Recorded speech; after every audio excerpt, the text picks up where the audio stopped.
能造成没有办法挽回的悲剧。位于江北的沪陕高速双城东路跨线桥护栏年久失修，极有可能坠入桥下方的高速车道，非常危险。 观众朋友，我现在所在的位置呢，就是沪陕高速双城路跨线桥的桥上。现在往来这条高速的司机们可能不知道，在他们头顶的正上方有一根铁柱子已经摇摇欲坠。 沪陕高速南京段又被称为宁淮高速，往来车辆众多，而横跨其上的浦口区双城东路跨线桥是这段高速公路上为数不多的公路桥。市民刘先生一次散步从桥上经过的时候，发现桥北侧安装的护栏已经年久失修，不仅多处固定铆钉脱落，而且有的护栏桩生锈严重，已经从根部断裂，悬在半空。 前不久刚刚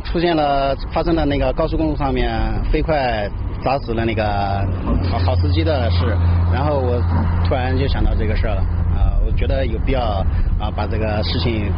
联系有关部门把它敦促解决一下。万一发生了这样车毁人亡的事情，我觉得我会内疚的。有过路市民表示，不仅护栏松动，中间安装的防护网也经常脱落，有市民骑车从此经过时曾经受伤。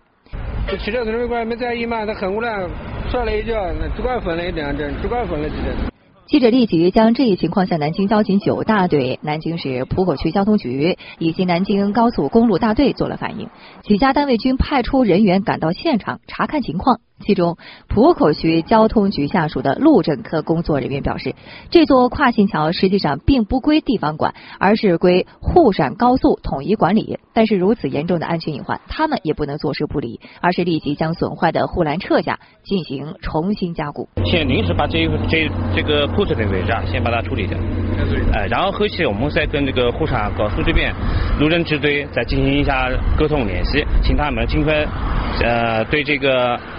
破损的护栏进行一个处理的方案。截至到下午5点，蒋科长发来了加固后的照片，但他表示，这种加固方式只是权宜之计，根本的解决方法是重新设计安装这里的护栏。高速公路上方的跨线桥的护栏为何如此粗制滥造？也希望相关部门调查。江苏晨视频道为你报道。你看这跨线桥的护栏没掉下去，要是掉下去，很有可能就是人命关天的大事。刚才报道最后说，我们希望相关部门能查处，能去了解调查。其实最近呢，关于工程质量的问题，零距离报道了很多稿子，但是每次我们都只能是希望。如果每一次的希望都得不到一个结果，得不到一个追责的问题的说明，我觉得这种希望没完没了，听了让人头疼。